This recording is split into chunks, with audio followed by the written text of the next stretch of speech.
Hi, my name's Liza. For those of y'all who don't know me, I'm excited to answer these questions. Okay, so number one, what would people in my life say about me? I seriously think that you could get a variety of answers because um, a lot of things that I do you can't really just like look at and see. But I would say the people that closest to me and who really know me know that I am 100% a people person. Um, I that is my sole purpose is revolving my life around my relationships. Um, I'm so relational. I can't my skill set thrives in a relational aspect. Um, that's where I find my purpose, and that's how I kind of find Christ is through other relationships. So I think people know that about me, that like at all times of the day I'm doing something relational, whether it's like my job, I'm a nanny, and it's two kids, but that's relational. Like I'm building relationships with those kids, and everything that I'm involved in on whether it be Bible studies or just hanging out with people, it's everything is relational. There's nothing I do in my life that doesn't involve relationships that I'm building and working on. So yeah, I would say people would say I'm outgoing. Like I just love to talk to people. In my classes, like people probably think I'm annoying because like I just love asking people questions. I love just getting to know their stories and kind of like who they are. But I think people say especially like my roommate, I'm non-confrontational. If I can avoid an argument or a fight, I mean, I don't really fight with people, but I'd rather do that. And it's to a fault because sometimes I'm too scared to bring up things because I am a people person. Sometimes that can go to like people pleasing. I don't like to upset people, and the second that I feel someone is like uncomfortable, I'll like back off completely. And like all of those, and I think most people would say like all of those things can be good, but sometimes like they go to like the extreme of like I don't bring things that need to be brought up. I don't, yeah, and especially in friendships. Also, I think that people would say I've kind of always made my own path in life. In high school, my high school experience did not look like my friends or like normal people. I missed a lot of school because of reasons, and so I kind of had to like do schooling a little bit different than my friends. Yeah, so I think that they would say like I've always kind of made my own path, and that poem that's like two paths diverged in the woods, and I took the one that was less traveled. Like that's my life, like seriously. And I enjoy that. I enjoy that journey that I take with the Lord. That's like a little bit different than what other people have experienced. Yeah, and I also think that people would say that I can get overwhelmed pretty easily, and I internalize things in the sense of in stressful situations, I don't necessarily react then, but I internalize stress, and sometimes that can come out at night when I'm feeling overwhelmed and I'm just like, I can't do all of this. And people that are closest to me know that about me and know that I can get overwhelmed. But I would also say that they know that I kind of always figure out a way to work it out. I've never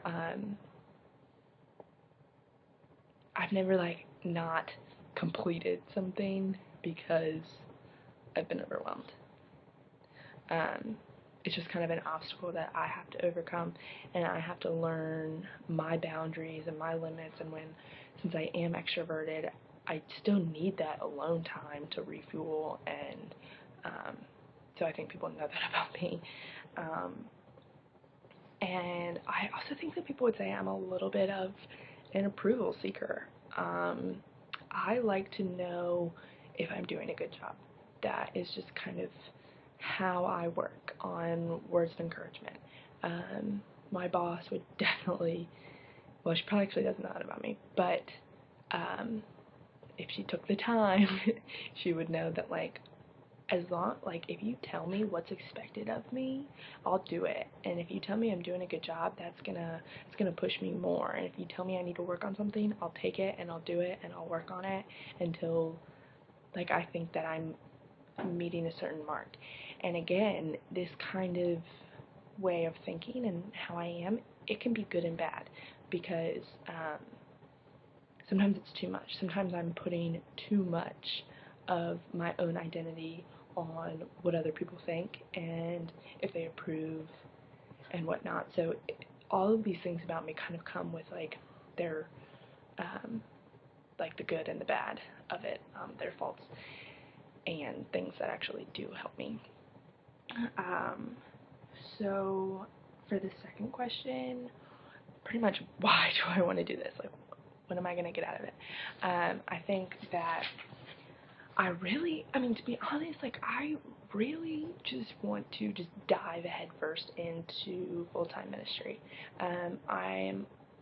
For this year, I've already been working with high school youth group. I lead my own Bible study of girls. I go on Sundays when I can, but my weeks are just so crazy. And that's part of the reason, is that, like, my weeks are so crazy right now with school and a job and all of the things that I'm committed to during the school year. And this summer, I'm literally, like, carving out, like, a huge chunk of my time so that, like, I can do this and, like, I can commit fully to the youth, and, like, that's what I want. Like, that's where my heart is right now. I seriously wish I could give all of my time, but I can't. And that's what I want to do this summer. I just want to, like, fully jump into this and, like, experience it and, like, just have my whole heart in it,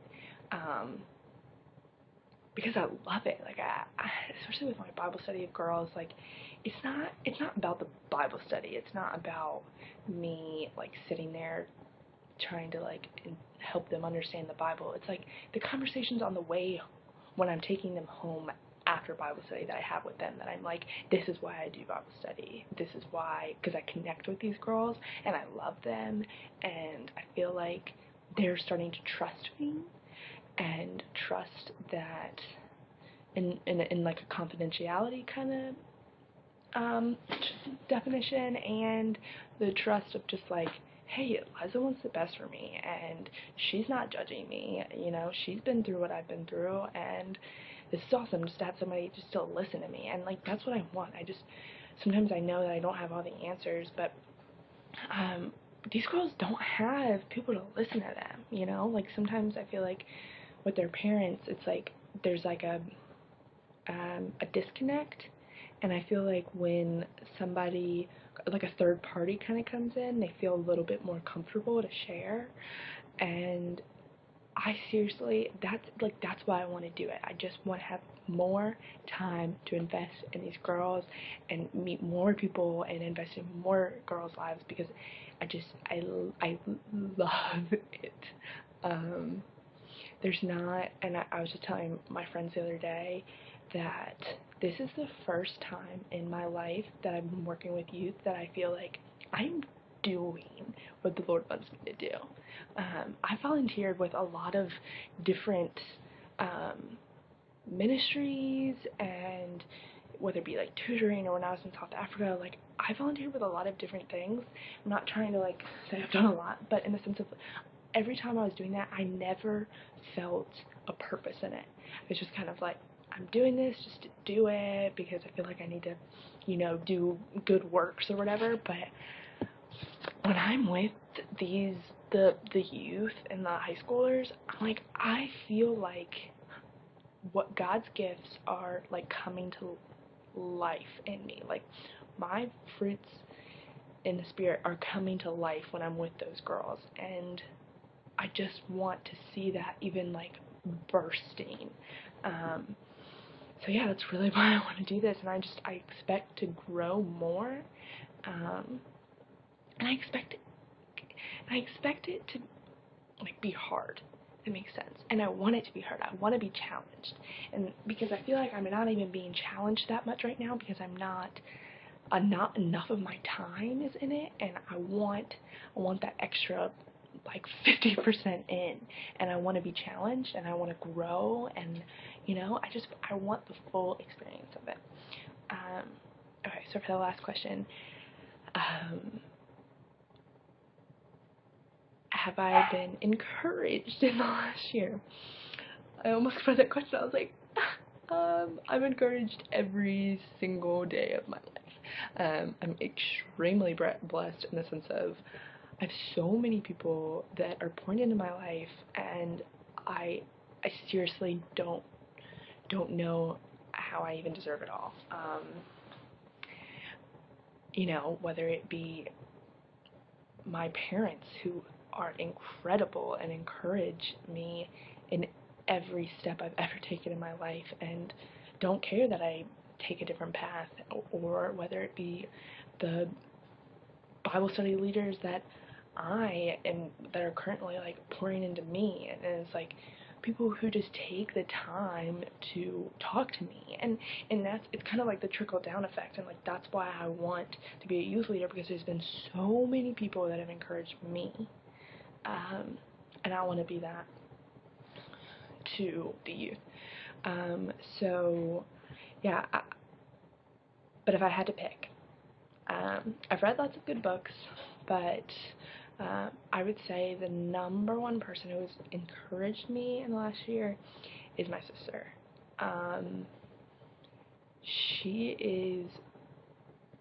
Since she's my sister, we're so similar.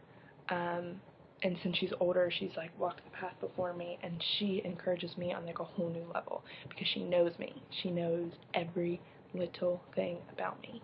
And when I'm feeling dumb or stupid or just confused, she knows how to like bring me back down to who I really am and who Jesus has made me to be, and she just empowers me as a woman, and I have gained so much confidence in who my sister has been for me, if that makes any sense, in the sense of, since she empowers me, that gives me confidence to go out into the world and to live for Jesus, because it's just easier when you have somebody like constantly pouring into you.